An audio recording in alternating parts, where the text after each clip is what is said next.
तो दोस्तों, पहाड़ों की एक खूबसूरती होती है, ये खाली होकर भी वीरान नहीं होते। ये खामोशी से कहे जाते हैं बहुत कुछ। जितना भी बैठो पास इनके, आप परेशान नहीं होते।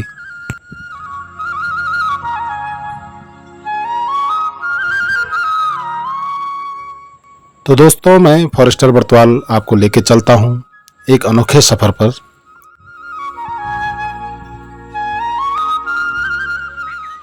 शहरों की भीड़ से दूर, पहाड़ों के खाली होते गांव, सुने चौक, खामोश गलियां। तो दोस्तों, ये हमेशा ऐसे नहीं रहेंगे। इस विश्वास का सबसे बड़ा एक आधार होता है, वो है गांव से जाने वालों के अंदर का गांव कभी जाता ही नहीं है। अपने पूर्वजों से मिली ये विरासत मजबूर करती है गांव लौटाने पर।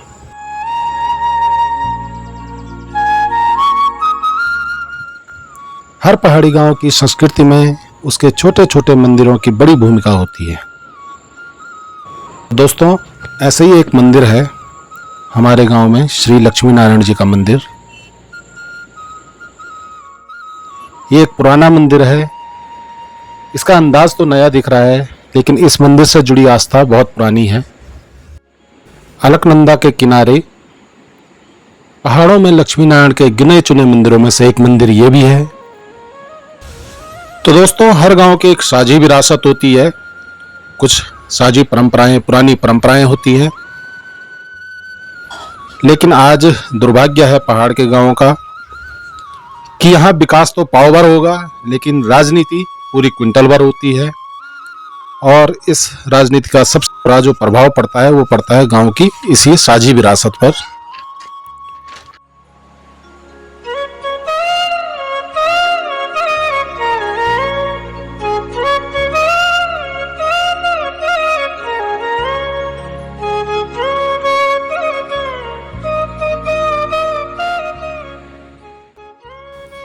दोस्तों, दिखने में तो ये एक साधारण सी चट्टान है, पर हम लोगों के लिए एक दिव्य शिला है, जिसे हम लोग दिव्य शिला या हनुमान शिला कहते हैं। अब इसके पीछे भी एक छोटी सी कहानी है कि इस शिला पर जो मंदिर बनाने का आदेश था, वो स्वयं हनुमान जी ने दिया है। अब आप चौंकिए मत, पहाड़ों में ऐसे देव आदेश मिलना कोई अचरज की बात नहीं होती है, इसलिए शायद इसको देवभूमि कहा जाता है। पर अफसोस, अपने अपने जीवन की उलझनों में हम ऐसे उलझे हुए हैं कि मंदिर निर्माण के लिए ना तो समय दे पा रहे हैं और ना ही कोई इच्छा शक्ति हम दिखा पा रहे हैं।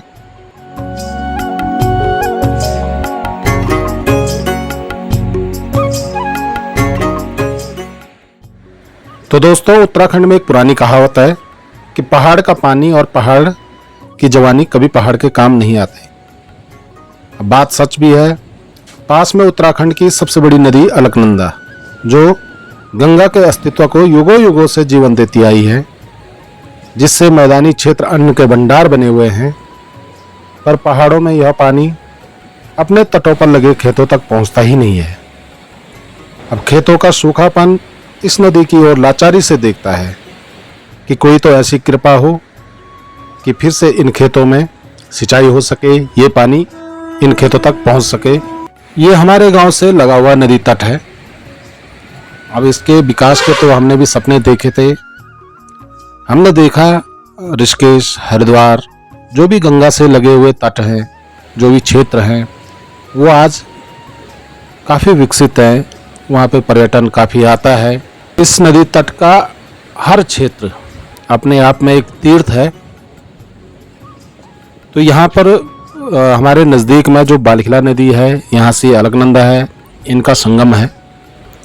और अगर इस क्षेत्र में एक विकास की परियोजना बन सके तो ये क्षेत्र काफ़ी विकसित हो सकता है। यहाँ पर स्नान घाट, गंगा आरती स्थल, अब इस क्षेत्र का जो विकास है इस रूप में किया जाए। अब जो अलकनंदा का तेज प्रवाह है, इसकी ठंडी हवा है, इसके किनारे जो मंदिर हैं, छोटे मोटे मंदिर हैं, उनमें जो पूजा की घंटी बजती है, यहाँ पे रीति रिवाज है, जो पूजाएं होती हैं। तो दोस्तों, ये एक साझी विरासत है हम सबकी, इसको हमने बचा के रखना है। इसमें सरकार का भी हमें सहयोग मिल सकता है, लेकिन हमें काम करना होगा, तभी जाके ये चीज़ें हो सकती हैं। से पलायन का जो रोना है वो कब तक रोएंगे। अब क्यों नहीं पहाड़ के हर गांव कोई एक ऐसा सपना देखे जिसे पूरा करने के लिए गांव में लौटना पड़े। कहते हैं घर आप कहीं भी बना सकते हैं, पर गांव एक दिन, एक महीने, एक साल में नहीं बसते। यह ऐसी प्रक्रिया है जो निरंतर चलती रहती है। कई 100 साल बाद एक गांव अस्तित्व में आता है, लेकिन जो ये बिखरना होता है, उस गांव का पलायन होता है, उसमें चंद साल लगते हैं, चंद महीने लगते हैं। कोशिश ये रहे कि इन गांवों के बिखरने का कारण हम न बने।